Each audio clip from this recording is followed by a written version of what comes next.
Hi, good morning. How are you? I hope you are good and your health is okay and you are in the best of your life. And what about your reading? How's your reading going on? Okay, you tell me about your reading in the comment section and I will tell you about my reading progress in this video. So I have recently chosen to read a classic, and of course, as you already know me, I love Russian classics, so this is a Russian classic as well. And the book is again from uh, Fyodor Dostoevsky, and this book is, as you can see, The Brothers Karamazov by Fyodor Dostoevsky, and it is a ginormous giant. It is vast, huge. As you can see, there are so many pages, and as you can see clearly, there are some tabs as well. These tabs that I used, it is for the main points which I found interesting, especially intellectual from intellectual perspectives, because in this book you will see immense discussion of intellectual depth, and I like intellectual discussion so much because there are so many different points that are taken from the current order of the society that are presented in such a different light that one really feels amazing or interesting or an eye-opening moment, I would say. So before I start, this book, that is The Brother Karamazov, this book was first released in the year 1880. I think this is one of the last few books of Fyodor Dostoevsky because he died after 1880s, I guess. I'm not sure about the exact date of his death, but he died soon after. And this edition is from the Simon and Brown, and this hardcover is very thick, and it's as thick as you like an iron. And about this book, there are so many different characters, as it happens with most of the novels of Fyodor Dostoevsky. And this book is mostly revolves around the family relations between a father and his three sons, and also um, uh, it is also very much related to religious discussions. Like there is huge debate between theist and atheist, and the question of church and in particular religion, how religion plays a role in the lives of state, and the interconnection between state and church, and what's the value of religion. So in this book there is vast discussion that I am unable to present to you in the exact form, but the gravity is extreme in this case, in this domain, and here in this book. And also, if I talk about the division of this book, in this book you will see in the contents there are four books, and in each book, I'm sorry, there are four parts, and each part there are three books, so total there are four parts and 12 books. So in this video I will just casually talk about the book one, because in book one there is basic introduction of all the characters, such as father and his sons and the elders, that is the religious monastery system. And I think I should start about the characters first of all before I go deeper into this. The first and the main character, although a bad character, is Fedor Pavlovich. He is a landowner, and he marries twice in his lifetime. By his first marriage, he has a son Dmitry, and by his second marriage, he has two more sons. So his personality is not so good. He likes to have all kinds of pleasures, and he indulges in debauchery and dissipation and all sorts of revelry. He plays the role of a buffoon, like, and he creates a kind of scandal in every situation. Whenever there is a gathering, he plays a very absurd role, and he tries to put himself into a very negative light by his behavior. So his character is not so high, and you can say that he's immoral as well, and he possesses voluptuousness, and he is a pleasure seeker, as I have mentioned earlier. So he has a very bad reputation in this domain, although he is a very successful businessman, no doubt. So his first wife is Adelaida, and he almost falls in love with Adelaida, and they get eloped. And after the elopement, they realize that there is no true love. And despite Adelaida, she is a beauty.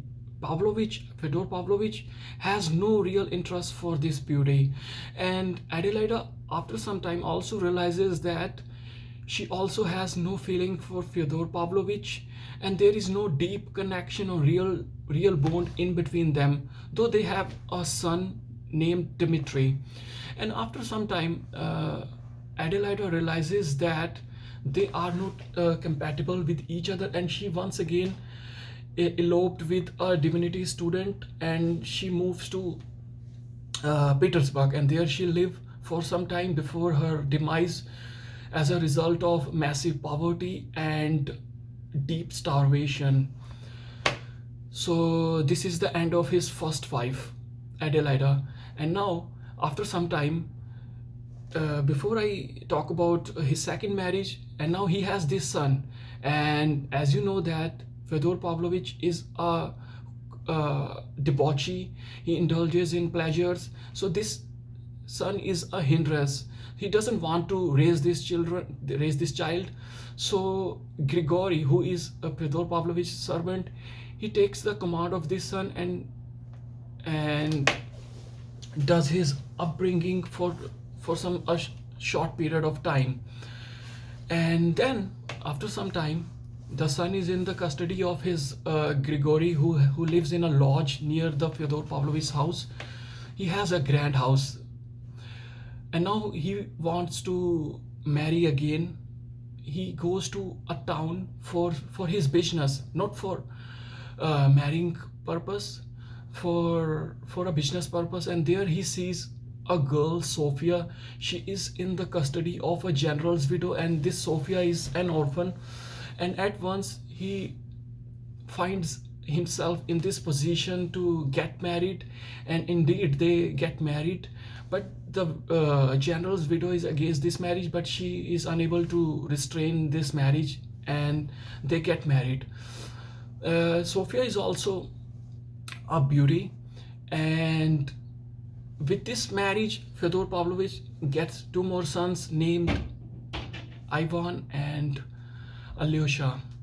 And after 7 years of marriage, Sophia also dies, because in the end, it is said that she was possessed by some devils or whatever creature, but she was not in her senses, and she used to love to go to monastery as well.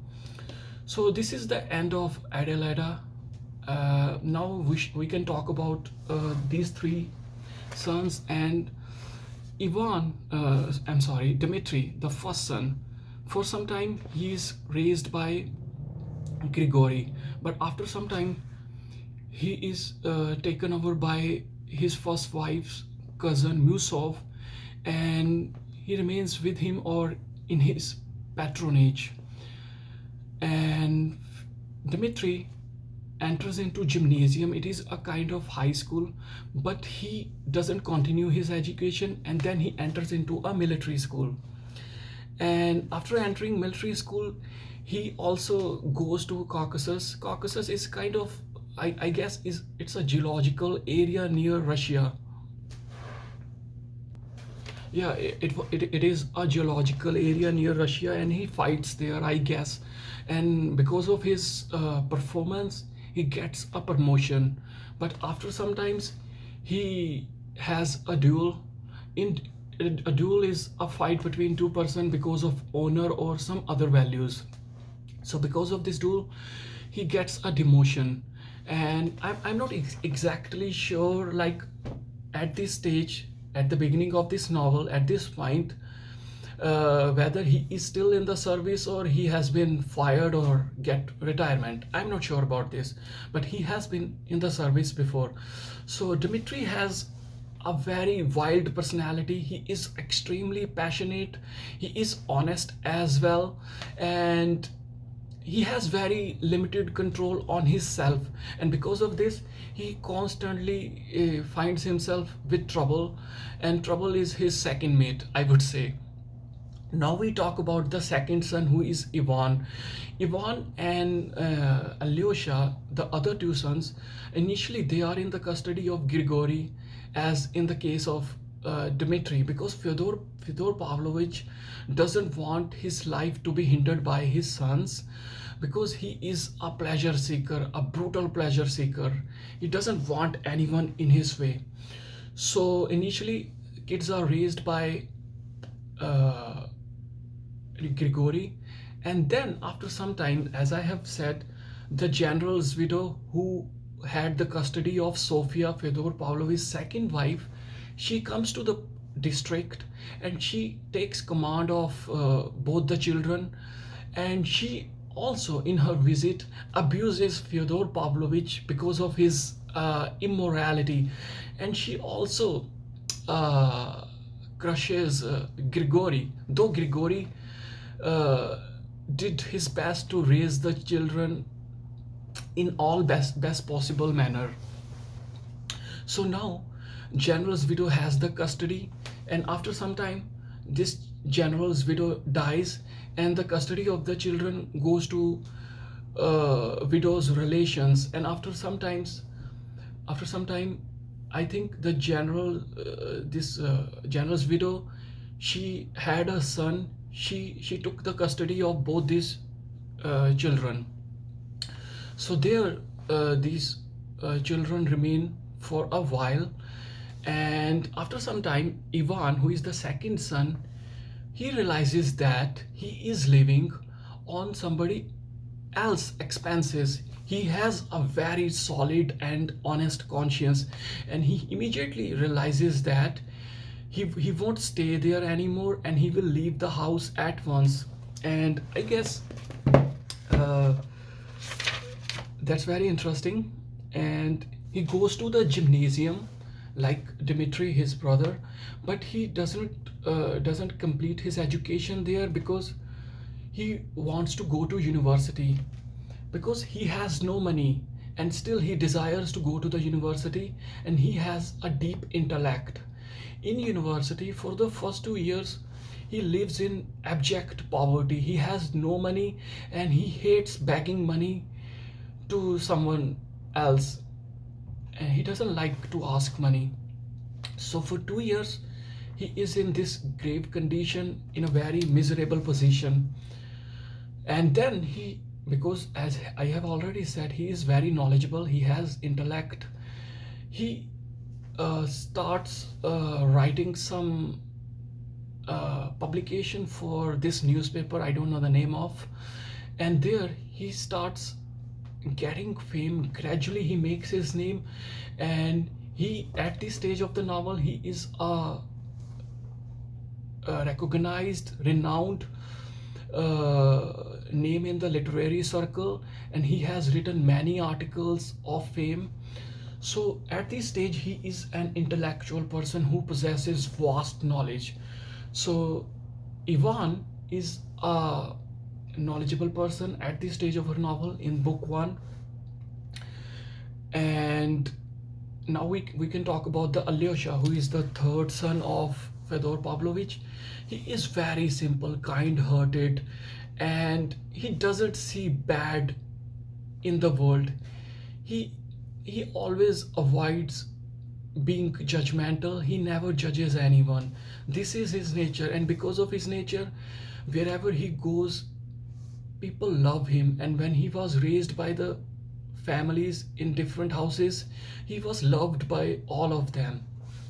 And at school, and this is very interesting, as you can see, when he was in school, he has friends, and most of his friends, as you can see, that in schools all sorts of things uh, you will find. And just I apologize for that. As I was talking about his school life, and in school, children used to talk about bad things among themselves, like about girls or of some other immoral things. At that time, Alyosha used to close his ears with both his hands, and he never listened to them, and he always avoided those discussions, those immoral discussion. And when his school friends realized that he realized his behavior, then one day they would remove his hands from his ears, and they would talk bad in his ear so that he would listen. But Alyosha felt very bad afterwards, and he ran away from this position. And you can imagine that what kind of personality he is. He is very honest. And when he was in school, he realized that he would not continue his education, and he at once decides that he would join the monastery of his father's district where he was born. So, in this way, he ends up joining a monastery, and he lives with elders. Now, we have to talk about the elder system. Elder system is there in the monastery, and this system is very old. It is like, in the same way church system, but it is quite different. In elder system, there is an elder where people go and submit their will and their soul, in the hope that by this self abnegation, this self sacrifice, they will conquer their self, and then they will attain complete freedom from the self. So, in this regard, I would love to read a small passage. What is an elder system, and what was such an elder? An elder was one who took your soul, your will, into his soul and his will. When you choose an elder, you renounce your own will and yield it to him in complete submission, complete self abnegation. This novitiate, this terrible school of abnegation is undertaken voluntarily in the hope of self conquest or of self mastery, in order, after a life of obedience, to attain perfect freedom, that is from self, to escape the lot of those who have lived their whole life without finding true selves in themselves.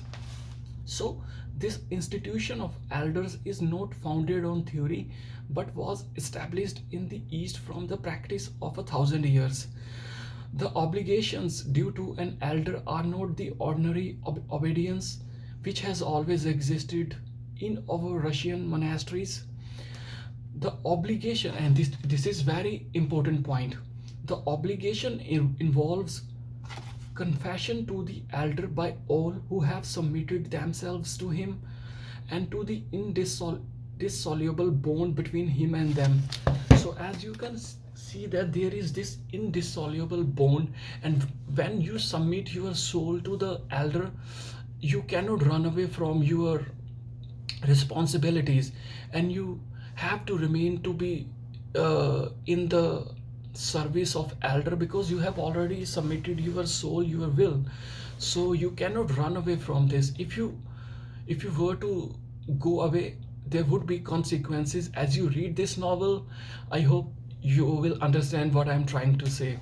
So this is the basic introduction about different characters like Fyodor Pavlovich, his two wives, and his three sons, and the elder system is very unique, particular to Russian society. And I hope I will make a separate video about the elder system and its nuances as well, because the basic details of this system is important to understand the intellectual discussion that will go on throughout the novel.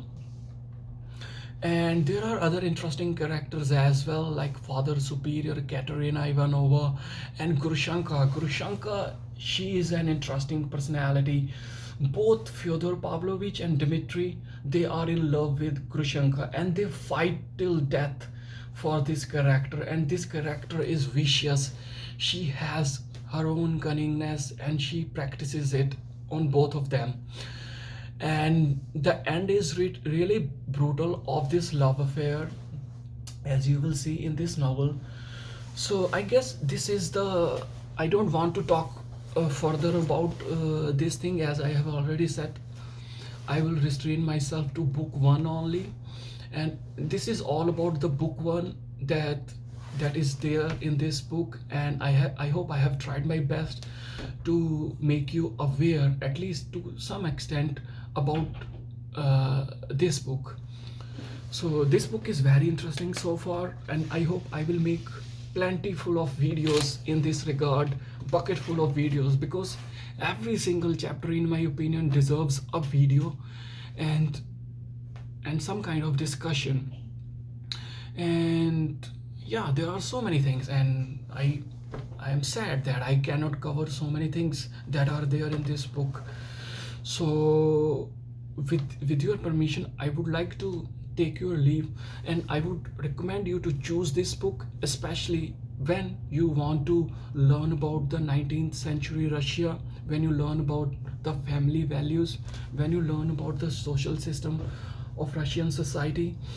And one interesting thing is that there are always strong patronages in the Russian society. Whenever there is a death in the family, a child is always raised by someone who is in his close connection or who is in relations, and he always receives good education and good values from the new household. So this system is very interesting. We can go deeper and deeper, and there is no end. So I will take your permission, and we will talk more about this in other videos. Thank you very much, and please pick this book up and read it.